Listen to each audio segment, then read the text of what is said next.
पाकिस्तान कंगाली और बदहाली से जूझ रहा है, लेकिन उसके आर्मी ऑफिसर मालामाल हैं। आर्मी चीफ जनरल बाजवा 29 नवंबर को रिटायर हो रहे हैं, लेकिन उससे पहले एक खुलासे से हड़कंप मच गया। पाकिस्तान की एक वेबसाइट ने दावा किया है कि जनरल बाजवा ने परिवार वालों और रिश्तेदार उनके 6 साल के कार्यकाल में अरबपति हो गए हैं और उन्होंने 12 अरब से ज्यादा की संपत्ति जमा कर ली है। अब ऐसे में सवाल यह है कि जनरल बाजवा के पास बेशुमार दौलत आई कहां से।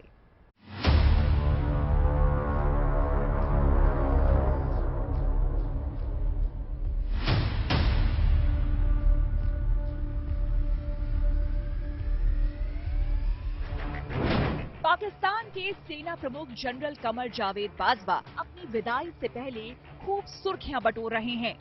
नए आर्मी चीफ की नियुक्ति से पहले बाजवा की लाइफ को लेकर कई चौंकाने वाले खुलासे हो रहे हैं।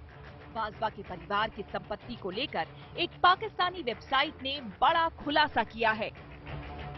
पाकिस्तानी मीडिया की एक रिपोर्ट में दावा किया गया है कि army chief general Qamar Javed Bajwa का परिवार 6 सालों में अरबपति हो गया। बाजवा के रिटायरमेंट से हफ्ते भर पहले पाकिस्तानी पत्रकार अहमद नूरानी ने फैक्ट फोकस के लिए लिखी अपनी रिपोर्ट में ये सनसनीखेज खुलासा किया है। अपनी रिपोर्ट में नूरानी ने कहा, पिछले 6 सालों में बाजवा के रिश्तेदारों और करीबियों ने कराची, लाहौर समेत पाकिस्तान के बड़े शहरों में फार्म हाउस बनाए, इंटरनेशनल बिजनेस और कमर्शियल प्लाजा शुरू किए। इसके अलावा उन्होंने विदेशों में प्रॉपर्टी भी खरीदी है। इन प्रॉपर्टी की कीमत 12 अरब से भी ज्यादा है। डील बाजवा की पत्नी आयशा अहमद, बहू महनूर साबिर और परिवार के कुछ करीबी लोगों के नाम पर हुई है। बाजवा साहब के बारे में अभी एक रिपोर्ट आई है फैक्ट फोकस में कि 12.5 अरब डॉलर की उनकी संपत्ति 6 साल में हो गई। तो ये चीज है। फिर दूसरी चीज ये है कि इतना ही नहीं, सीपीईसी के जो पहले वो थे डायरेक्टर जनरल, जो कि इमरान खान के सहयोगी भी थे, वो भी असीम बाजवा थे। असीम बाजवा के नाम कहा जाता है कि पिछले 4 साल में उनकी फैमिली ने 200 से ज्यादा पापा जॉन पिज़्ज़ेरिया के वो ले रखे हैं, फ्रेंचाइजी ले रखे हैं। तो वो भी बहुत बड़े आदमी बन गए हैं और इसमें कोई शक नहीं कि वो सीपीईसी के पैसे से बड़े आदमी हुए हैं। तो ये वहाँ की आर्मी की रिवायत रही है। आयशा अहमद के नाम पर 2016 में 8 नई प्रॉपर्टी खरीदी गई, जिन्हें 17 अप्रैल 2018 को फाइनेंशियल स्टेटमेंट में दर्ज करवाया गया। उस वक्त भी बाजवा आर्मी चीफ थे। रिपोर्ट में कहा गया है कि 2015 में आयशा के नाम पर एक भी प्रॉपर्टी नहीं थी, लेकिन 2016 में तमाम प्रॉपर्टी को मिलाकर उनकी इनकम 0 से 2.2 अरब हो गई।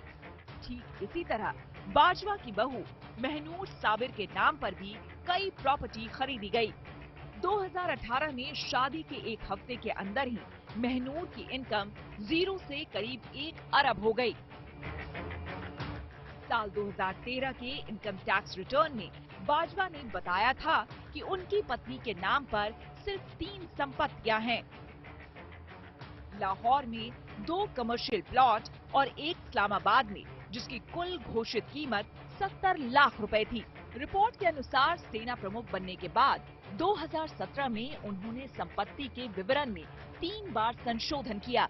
2013 के रिवाइज्ड वेल्थ स्टेटमेंट में बाजवा ने लाहौर का एक प्लॉट और जोड़ा। उन्होंने दावा किया कि ये प्लॉट उन्होंने 2013 में ही खरीदा था, लेकिन इसकी जानकारी देना वो भूल गए। खास बात यह है कि बाजवा को 4 साल बाद अपनी चूक याद आई, जब वो सेना प्रमुख बन चुके थे। पाकिस्तान में आर्मी चीफ सबसे ताकतवर व्यक्ति माना जाता है और सरकार सेना के इशारे पर काम करती है। ऐसे में हर प्रधानमंत्री चाहता है कि उसके भरोसे का आदमी ही सेना प्रमुख बने और सेना प्रमुख की नियुक्ति प्रधानमंत्री करते हैं। वहीं इमरान खान आजादी मार्च के जरिए सरकार पर दबाव बनाना चाहते हैं। उनकी रणनीति है कि आर्मी चीफ की नियुक्ति में उनकी राय भी शामिल की जाए, लेकिन शहबाज शरीफ ने इससे इनकार कर दिया। और आज जिधर हम अब खड़े हैं, ये जब से चोर ऊपर बैठे हैं, ये हमें उधर ही लेके जा रहे हैं। लेकिन वो नवाज शरीफ को कोई फर्क नहीं पड़ेगा कि अगर हम अपनी नेशनल सिक्योरिटी पे कॉम्प्रोमाइज कर दें, क्योंकि उसका तो पैसे बाहर पड़े हुए हैं। वो तो जब मौका मिलता है बाहर भाग जाता है। जब वो प्राइम मिनिस्टर था उसने 23 निजी दौरे किए लंदन के। मैं प्राइम मिनिस्टर था 3.5 साल, मेरे तो बच्चे बाहर थे, मैं तो एक दफा भी नहीं गया, हालांकि 2 दफा मुझे दावत मिली इंग्लैंड आने की, क्योंकि मैं हमेशा सोचता था कि मैं तब बाहर जाऊं, हमारा मुल्क गरीब है, हम मकरूज हैं। मौजूदा आर्मी चीफ जनरल बाजवा अभी 61 वर्ष के हैं और वो चाहते तो एक्सटेंशन ले सकते थे, लेकिन पाकिस्तानी मिलिट्री सोर्सेज की तरफ से ये साफ कर दिया गया कि बाजवा 29 नवंबर को रिटायर हो जाएंगे। वरुण सिन्हा के साथ bureau report, good news today.